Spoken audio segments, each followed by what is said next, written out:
मग गणपती कशी दिसतात त्या, कशी वाटली रांगोळी? आणि हे 21 मोदक ऑर्डरचे छोटे छोटे बनवलेत. आणि हे प्रसादासाठी पेढे केले गरम. हे पेढे 5 मिनिट्समध्ये, तेवढा वेळ नव्हता म्हणून. गणेश चतुर्थीच्या सगळ्यांना हार्दिक हार्दिक शुभेच्छा. तर काही दिवसापूर्वी मी एक रील केली होती.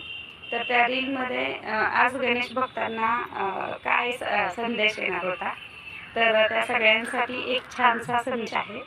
आणि तो संदेश आहे की तुम्ही ज्या ज्या इच्छा तेव्हा मागितल्या होत्या त्या सर्व इच्छा तुमच्या ह्या 10 दिवसामध्ये पूर्ण होणार आहेत. अट एकच, अथर्वशीर्ष 108 वेळा तरी म्हटलं गेलं पाहिजे आणि संकटनाशन नाम महागणपती स्तोत्र 108 वेळा म्हटलं गेलं पाहिजे.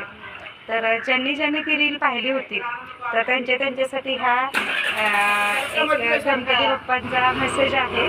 तर तो तुमच्यापर्यंत पोहोचवण्याचं काम केलं. तर ती रील कुणी कुणी पाहिली होती ते सांगा.